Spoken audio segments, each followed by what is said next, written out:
Today we're doing lesson 3.4, compare and order rational numbers. So rational numbers are similar to integers, which was what we did for our math warm-up. We compared and ordered integers. Skylar, please get your paper in front of you. Rational numbers, though, include fractions and decimals. So if you're comparing a positive number with a negative number, your positive number is always going to be bigger, right? If you're comparing two negative numbers, you say, okay, so normally 3 is bigger than 2, right? But since they're negatives, it's the opposite. So negative 3 is less than negative 2, okay? So if we look at decimals, this first problem has the decimal -6/10 and -1. If the negative signs weren't there, you would say 6/10 is less than 1, right? Because 6/10 is a part of a whole. But since the negative signs are there, it's going to be the opposite. Okay? So let's get into it. You've used a number line to compare and order integers. You can also use a number line to compare other rational numbers, including decimals and fractions. Here's the problem. The table shows the average December temperatures in 5 U.S. cities. Which city has the greater average December temperature, Indianapolis or Boise? So we're going to start by looking at Indianapolis and Boise. First, we're going to graph the temperatures on the number line. So Boise's -1 gets a point right here. I'm going to put a B above it for Boise.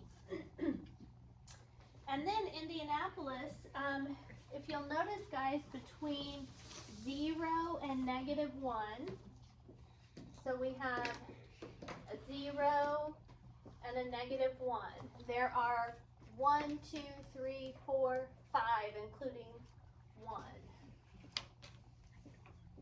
Okay, so those aren't perfect, but we have 1, 2, 3, 4, 5. I'll just scoot this over just a little bit.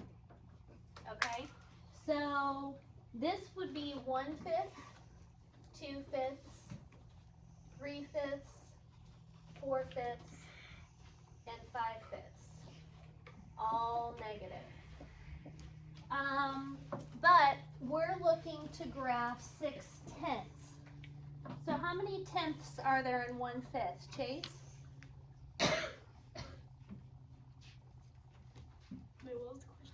How many tenths are there in 1/5? Natalie? 2. So how do you get from 5 to 10 times 2? 1 times 2 is 2. So this would be 2/10, -4/10, -6/10, -8/10, -10/10, right? So that means -6/10 would be -2/10, -4/10, -6/10, and that would be Indianapolis. As you move to the blank on a horizontal number line, the numbers become greater. So Peyton, as we move to which direction, the numbers become greater? To the left or smaller, and to the right or bigger. There you go, very good. As we move to the right on the number line, the numbers become greater. So Peyton, write me a tally mark to give yourself a point at the end. So 6/10 is to the left, or I'm sorry, to the right of -1. So the city whose temperature is farther to the right is Indianapolis. Make sure you spell this right. I'm going to spell it for you, and you've got it right in front of you as well. So spell it right, Indianapolis. You can also use place value to compare. So compare the decimals, -6/10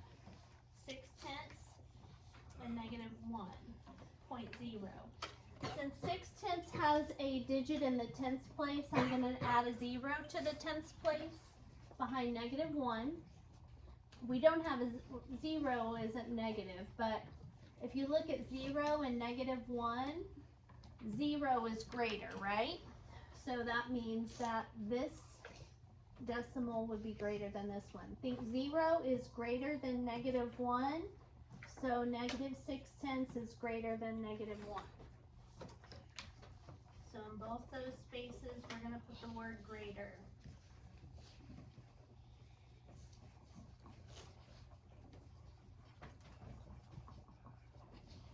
-6 degrees Celsius is greater than -1 degree Celsius.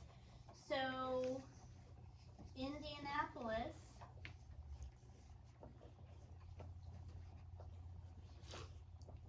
has a greater average temperature in December than Boise.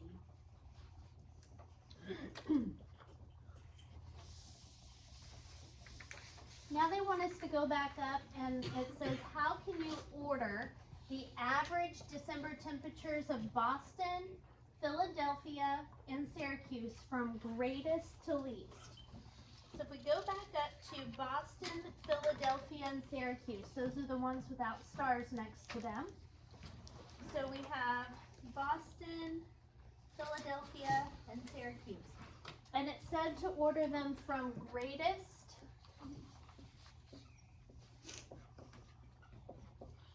to least. Ian, what would be the greatest? 2.1 Celsius. 2.1, or how do you say that correctly? 2. Very good. Okay, and what would be next, Ian? 9/10. Okay, and then last? -2. Very good. Okay, and then we need to plug in, so we want the greater than symbols. Okay, so put your tally mark down. Okay. So how would we do that? It would be -2.1 is greater than 9/10 is greater than -2. All right, turn your page. The elevation of objects found at a dig site are recorded in the table. Which object was found at a lower elevation? The fossil of the shell or the fossil of the fish? Now it's pretty cool because they did a vertical number line this time because we're talking about elevation, which is how deep it was buried. So it kind of makes sense, Casey, that you would go, since we're going down into the dirt, that your number line would go up and down, okay? So we can use a number line and plot the points for the shell and the fish. So they both have -3 in front of them. The shell is -3.5. The half mark is the one that's a little bit longer. So -3.5, we'll plot a point there, and that is the point for the shell. And then -3 1/4. If we look to see how many sections that it's divided into, so it says -3. Here's 1, 2, 3, 4 sections, and we have here -3 1/4. So -3 1/4 is going to be the first space after -3, and that's going to be the fish. So which was buried deeper? Jenna? -3 1/2. Which was buried deeper? The shell. The shell, good. And you can see that easily, right, by this number line. You can say, okay, the shell was buried deeper because it's lower down. It's further down in the ground. Okay, so So as you move blank on a vertical number line, the numbers become less. Riley? As you move down, very good. That'll be a point when we get done here. Down. Negative 3.5 is below negative 3 1/4 on the number line.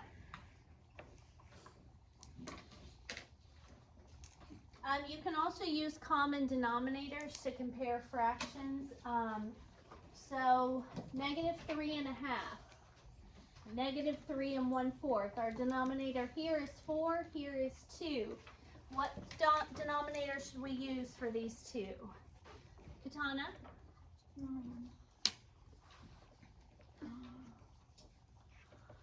Natalie? 4. What do you do to 2 to turn it into a 4? Multiply by. And if you do it to the bottom? Do it to the top. So 2 times 2 is 4, and 1 times 2 is 2. So this fraction is going to be negative 3 2/4, and negative 3 1/4. Okay? So if we were just comparing them, we would say which is bigger? Well, obviously 3 2/4 is bigger, but remember, Allie, they're both negative, so it's the opposite of what you would think. Okay? So since negative 2/4 is less than negative 1/4, so negative 3.5 is less than negative 3 1/4. So the fossil of the shell was found at a lower elevation than the fossil of the fish.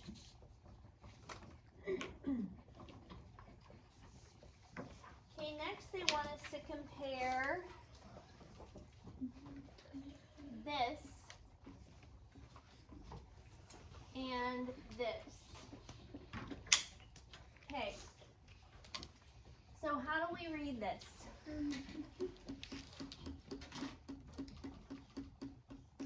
Owen? 110. No. Ryan? Negative 110. Negative 110. So negative 1/10. And how would we turn 4/5 into tenths? Casey? 2. Times 2. We do it to the bottom, Casey? You do it to the top. You do it to the top. So that means it's negative 8/10, right? So we have negative 1/10, and we're comparing that to negative 8/10.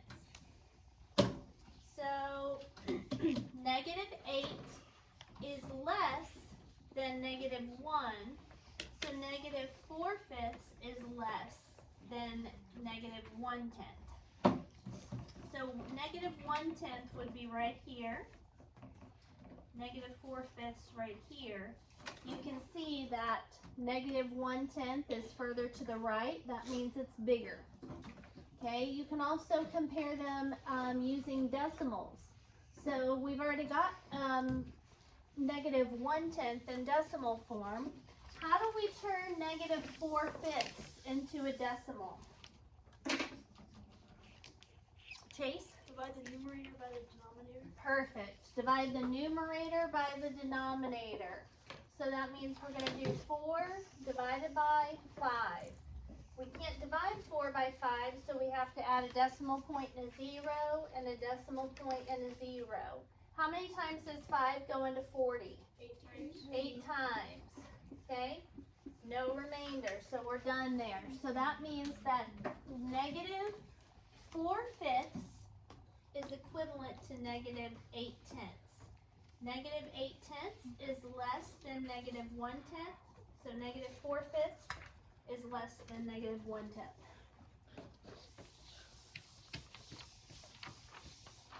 Do you guys understand that any fraction ever can be divided, the numerator by the denominator, to convert into a whole number or a decimal? Okay, any fraction. we can always find common denominators as well. So either way you prefer. This says explain how you could use number sense to compare negative 1/10 and negative 4/5. What does it mean by number sense? So just your sense of, your understanding of numbers and how they work. So, what does anybody have something to say about that? What do you think, Ian? Since negative 4/5 is closer to 1 whole than 1/10 is negative 4/5 is bigger. Is less because we're talking negative. But yes, you're exactly right, and I'm going to give that to you because understanding that this is almost a whole, it's almost an entire negative, -1, and this is just 1/10 of a negative, or 1/10 of a whole, is going to help you compare those. All right, so I'm going to pull sticks on these, so you can tell me less than or greater than. Number 1, Ashlyn, do we use the less than or greater than? Less than. A negative is always going to be less than a positive. That'll be a point when we're done, Ashlyn. Good job. On this one, think negative 3/10 is close to the I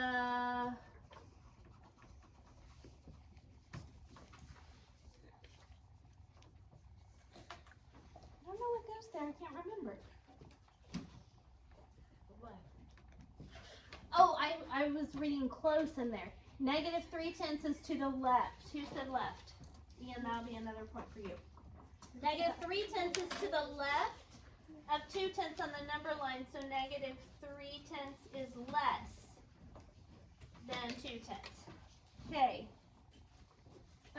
Next, less than or greater than Bella. 2. Uh-huh. 1/3 is greater than negative 2/5. Correct. That'll be a point for you when we get done. Okay, negative 8/10 and negative 5/10. Katrina. Less than. Very good. Yes, that'll be a point for you.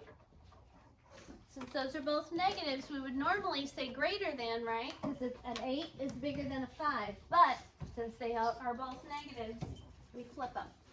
Okay, and number 4, Allie. Less than.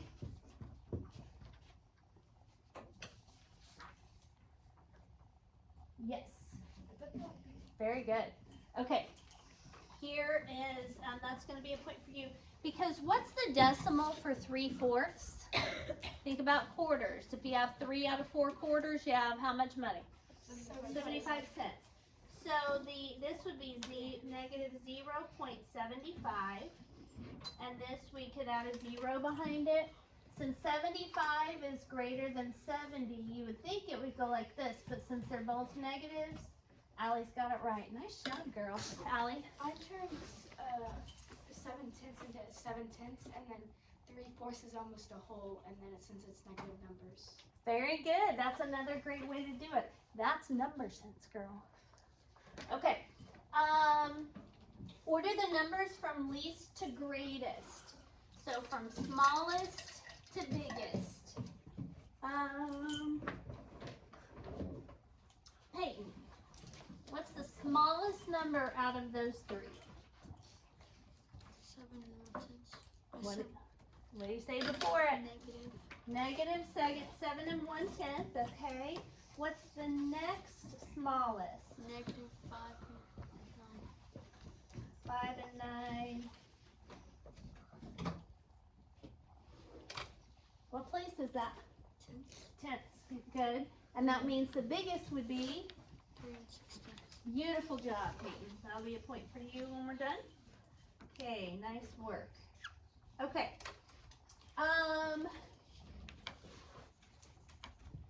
This one is trickier, so we're gonna do it together.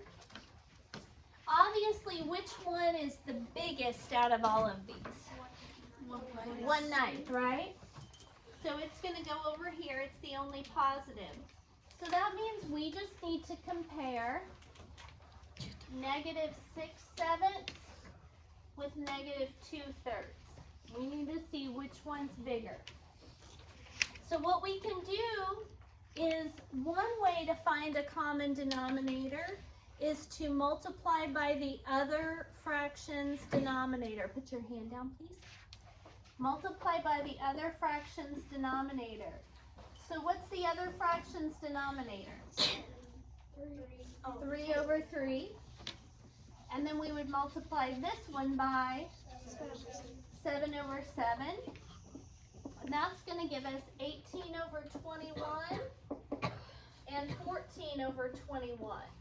Now, since they're negative, this is going to be less than this, right? So our smallest fraction is -6/7, and then -2/3, -6/7, then -2/3, and with 1/9 being the biggest. Okay, getting all this? All right, and then number 7.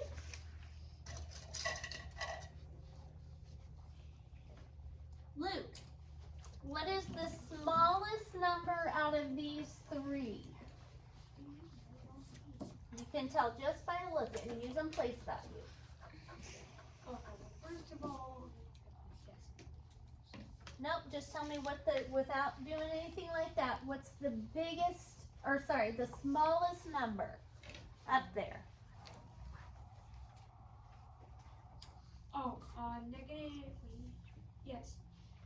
-6 and 5/10. Very good, Luke. Okay, so -6 and 5/10. We can tell that right away because we've got a 5, a 6, and a 5. So -6 and 5/10 is going to be the least. Then we have to compare -5 and 1/4 to -5 and 3/10. What is the decimal equivalent for 1/4? Riley? Ryan, are you raising your hand? Yes.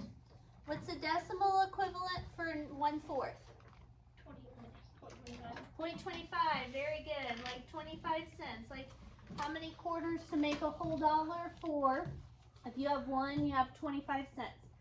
And then we put a 0 behind this. So we have -5 and 25 hundredths, -5 and 30 hundredths. Which one's smaller? Skylar, which one's smaller? -5 and 25 hundredths or -5 and 30 hundredths? -5 and 25. No. Remember, it's the opposite when you're dealing with 2 negatives. It's the opposite, okay? You understand that? So if you have -5.25 and -5.30.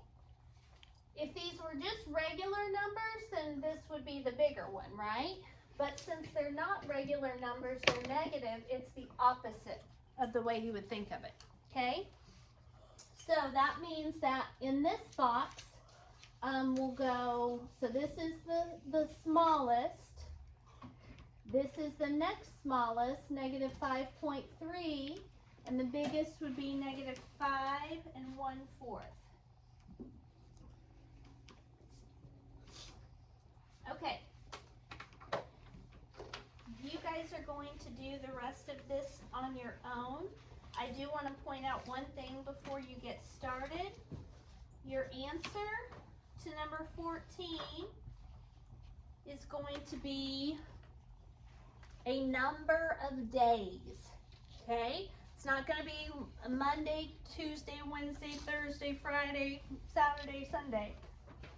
It's not going to be numbers. It's going to be a number of days. So read the problem carefully, then finish page 159, and that'll be it for today.